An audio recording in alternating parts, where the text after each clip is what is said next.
Olá, nesse Você Sabia falaremos sobre a maior montanha-russa invertida do país, a Fire Whip do Beto Carreiro World. A Fire Whip chegou ao Beto Carreiro em 2008, mas ela era uma atração para a temporada de 2009. Mas antes de chegar no Beto Carreiro, a Fire Whip operou durante alguns anos no parque do famoso circuito de Suzuka lá no Japão. Ela foi aberta em 1995 com o nome de Blackout. Lá, o seu esquema de cores era bem diferente do que a gente tem aqui no Brasil. Os seus trilhos eram vermelhos e seus suportes pretos. E na verdade ela não tinha nenhuma tematização, né? Confesso que a nossa versão aqui ficou bem melhor, né? E ela encerrou suas operações no circuito de Suzuka em 2007. Nisso, o Beto Carreiro já estava negociando a montanha-russa e em seguida a transportou aqui para o nosso país. E todo mundo sabe que o Japão é bem distante daqui, né? Se de avião demora 24 horas, imagina de navio. E foi assim que a Fire Whip foi transportada. Um navio contratado pelo parque pegou ela lá no Japão, trouxe para o Brasil e foi descarregada lá no porto de Itajaí, pertinho do parque. Mas para levar ela do porto até o parque foram necessárias 232 carretas para fazer esse transporte. E o tempo total de lá do Japão até o parque levou 50 dias para ocorrer todo esse processo. No total foram transportados 700 toneladas de metal, que equivale à Fire Whip como um todo. É bastante coisa, né? E antes mesmo da Fire Whip chegar no Beto Carreiro, o parque já havia iniciado toda a preparação do terreno e também já tinha iniciado a construção das fundações, para que quando a montanha-russa chegasse, já começasse a instalação dela lá no parque. E no total foram cerca de 4 meses entre a instalação e testes. A Fire Whip foi oficialmente inaugurada no dia 28 de dezembro de 2008. Sendo a única montanha-russa invertida do país, até que a montanha-russa inversa do Parque Aqualocos fosse inaugurada no ano de 2014. Mas ela ainda mantém o recorde de maior montanha-russa invertida do nosso país em todas as características. O evento oficial de lançamento da Fire Whip ocorreu na feira BNT no ano de 2009. Mas a montanha-russa já estava funcionando desde dezembro. O parque já havia feito uma pequena cerimônia no início. E o grande momento da cerimônia era quando o Alex Murad, o filho do Beto Carreiro, ele instalava um chicote no ar, que em seguida começavam fogos em direção à Fire Whip. Esta noite, a Fire Whip, o chicotinho de fogo!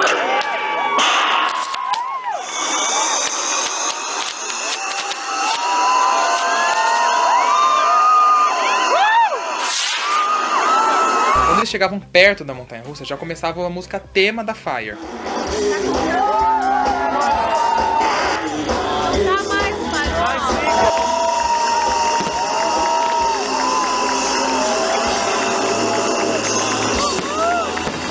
E acho que a grande sacada dessa inauguração foi o parque ter colocado fogos de artifício no último vagão do trem da Fire.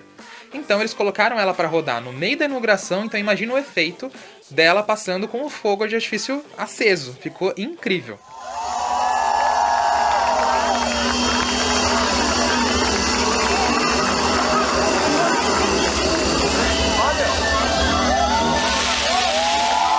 O valor investido pelo parque na Fire não foi baixo, foram 15 milhões de reais. Desde 2014 que a experiência do visitante vem sendo melhorada na montanha-russa. Uma reclamação comum dos visitantes quando saem da Fire Whip é porque ela acabava sendo uma montanha-russa um pouco desconfortável, e algumas pessoas acabavam batendo muito a cabeça nas travas da atração, fazendo com que ela fosse um pouquinho desconfortável, né? Mas a gente quer deixar isso bem claro que isso não é uma coisa da Fire, isso é uma característica das Vekomas ao redor do mundo, que é uma fabricante muito famosa por fazer algumas montanhas-russas um pouquinho dolorosas, e isso não é diferente na Fire. Então eles resolveram fabricar um novo trem com várias modificações para que tornasse a experiência final do visitante bem melhor do que os antigos. Acho que a principal mudança que deixa tudo mais confortável são as mudanças na trava. Então a mudança é que agora as travas elas passam rente ao seu ombro, porque anteriormente no antigo trem ela passava rente à sua cabeça, então você acabava batendo um pouco a cabeça na trava durante o trajeto. E além disso, ela também agora te segura muito mais na perna ou na cintura, então acaba diminuindo o atrito nos ombros contra a trava, deixando o passeio bem mais confortável. Fora que esses trens também têm um design todo diferenciado, que aí durante o seu trajeto evita um pouco que aconteça aqueles solavancos que aconteciam anteriormente. E pensando em melhorar essa experiência, o Beto Carreiro comprou um trem novinho em 2014 para já começar a oferecer essa experiência. Mas de 2014 até 2018, a Fire operava com um trem novo e um trem antigo. Mas agora, esse ano, finalmente o parque comprou um segundo trem. Então a Fire Whip está operando 2 trens novinhos que fornecem essa experiência muito melhor do que o antigo.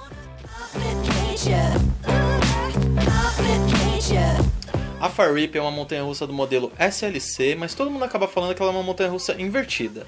Ela foi fabricada pela Vekoma lá na Holanda. A Fire possui 33,3 metros de altura, 689 metros de extensão, atinge 80 km por hora, possui 5 versões e dura 1 minuto e 36 segundos. Seu trajeto já começa diretamente no lift, que eleva os visitantes até o topo. Em seguida, uma descida radical que já coloca os visitantes nas duas primeiras inversões, chamadas de rollover.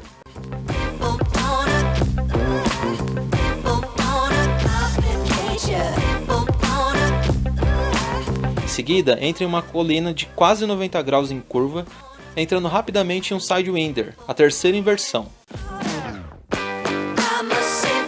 Seguido de um helix que leva às duas últimas inversões, o double inline twist. Por último, algumas colinas que vão desacelerando o trem até finalizar o passeio.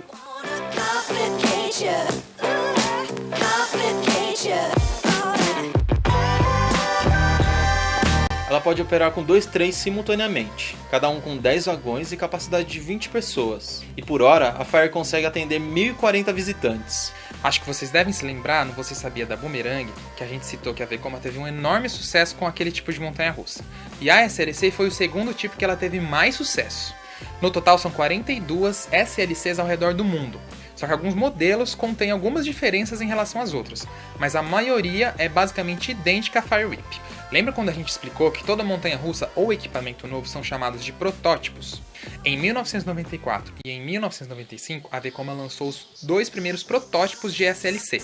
Todo o layout é exatamente o mesmo, mas em vez de ter 689 metros de extensão, como a Fire, elas possuíam 662. E ao invés de um trem com 10 vagões, elas possuíam um trem com 8 vagões. Então, o primeiro modelo definitivo de SLC, que a gente vê ao redor do mundo todo, foi a Fire Whip.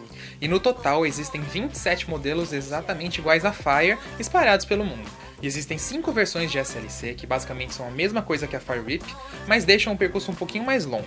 E elas terminam com um helix, sendo esse modelo 765 metros de extensão. E a Fire, só para lembrar vocês, possui 689.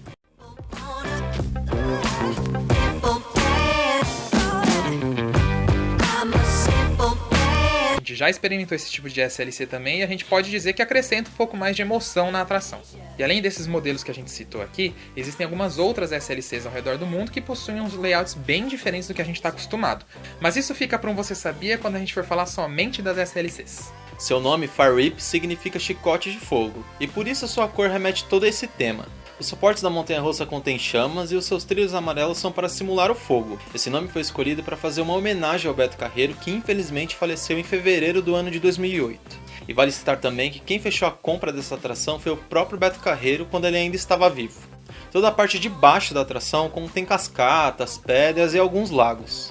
Para essa tematização eles só usaram um pouquinho de pedras, que foi cerca de 15 mil toneladas. Durante a elaboração do projeto temático da Fire Whip, eles tiveram 2 opções de cores. Uma em que os trilhos seriam na cor roxa e outra que seriam na cor atual, que é a cor amarela. Bom, eu prefiro a montanha-russa na cor amarela, acho que se adequa muito mais à temática de fogo. Mas e vocês, preferiam ela na cor amarela ou na cor roxa? E uma curiosidade é que o parque inicialmente não queria utilizar a cor amarela nos trilhos da Fire Whip, porque ela já estava sendo utilizada na montanha-russa Star.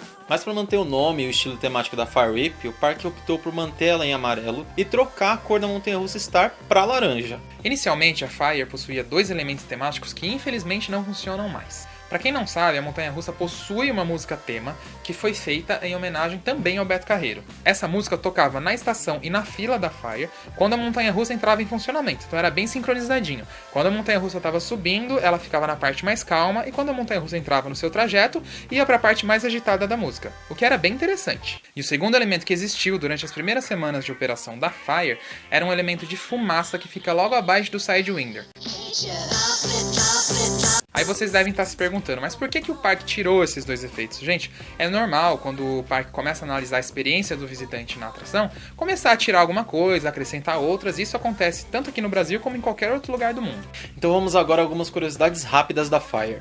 Por conta das leis japonesas, o Beto Carreiro montou a Fire Whip com uma plataforma extra em seu lift, mas essa plataforma foi removida na sua última reforma, dando uma visão muito mais incrível da altura da atração. E sabe aqueles vídeos lindos de construção que mostram toda a obra ao longo de um tempo, chamado de time-lapse? A Fire Whip foi a primeira atração do Beto Carreiro que foi registrada dessa forma. A câmera foi instalada logo no topo da Big Tower para acompanhar todas as obras e fazer essa time-lapse. No ano de 2006, o Beto Carreiro anunciou que nos anos seguintes eles teriam no parque um total de 7 montanhas-russas. Inclusive, a Fire Whip seria uma delas. Nós vamos ter 7 montanhas-russas. 7. Todo o terreno que a Fire Whip fica localizado é um pouco mais alto do que o restante do parque, portanto dando um destaque muito maior para a Fire do que as outras atrações. Para o seu lançamento, o Beto Carreiro não economizou nos investimentos em mídia e realizou uma das maiores campanhas em toda a rede nacional de televisão, veiculando vários comerciais da Fire Whip produzidos pela agência DPZ. O lugar era cheio de labaredas, tinha gente gritando. Não vejo a hora de ir de novo. Chegou Fire Whip, a nova montanha-russa do Beto Carreiro World. Não perca! Nossa, não tem como não falar desses comerciais da Fire Whip. Eu acho que o mais legal é esse da freira, né? Era Nossa, muito divertido. Foi uma sacada muito legal da DPZ. E eu tenho um carinho muito especial pela Fire Whip, porque ela foi a minha primeira montanha-russa invertida. Acho que a sua também, não foi? Foi a minha primeira montanha-russa invertida também. E isso, eu andei nela quando eu tinha 14 anos, gente. Hoje eu tô com 26. Faz um tempinho, né? Faz um não bom falar tempo. de idade. Mas eu andei nela na pré-estreia que o CBMR realizou há muito tempo atrás. E, gente, foi incrível, porque, juro, eu consegui andar 28 vezes seguidas naquela montanha-russa. Ela estava fechada exclusivamente só pro CBMR. Pra quem não sabe, o CBMR era o Clube Brasileiro de Montanhas Russas. Era um site muito divertido, muito parecido com o nosso, na verdade a gente se inspirou muito neles, que é do nosso amigo Lucas Ferraz, né, Alisson? Sim, e até hoje deixa muita saudade, e esse foi um dos encontros que eu participei pra poder andar tantas vezes seguidas assim na Fire Whip. Eu amo a Fire Whip, gente. Eu sei que as Vecomas têm essa fama de bater, né, de ser um pouquinho desconfortável, que na verdade não acontece tanto mais, por causa dos trens que a gente explicou, mas eu gosto muito do trajeto da Fire Whip. Ela é muito divertida, sabe? Então é adrenalina no trajeto inteiro. E, é a única montanha-russa invertida grande que a gente tem aqui no país. Tudo bem, tem a lá inversa do Aqualocos, mas de circuito fechado, do jeito que a Fire é a única. É o cartão postal, acho que hoje em dia, do parque. É uma atração, assim, muito imponente. Se você ainda não conhece, vá ao Beto Carreiro, aproveite, também vá à Fire Whip. E no nosso próximo vídeo a gente quer saber se você prefere que a gente fale sobre a Rock Roller Coaster da Disney ou a Expedition Everest, também da Disney, mas que fica lá no Animal Kingdom. Olha, pediram muito pela Rock Roller Coaster, então eu quero saber se vai ter força mesmo nessa votação, gente. Vamos ver. Se você gostou desse vídeo, curta, compartilhe com seus amigos e não deixa de se inscrever aqui em nosso canal, além de ativar o sininho para você receber a notificação de quando lançarmos um novo vídeo. Se você gosta de novidades sobre parques, diariamente a gente posta no nosso site várias novidades de parques do mundo inteiro. Então corre e acessa lá. É isso aí, gente. Muito obrigado e até a próxima semana. Até a próxima, galera.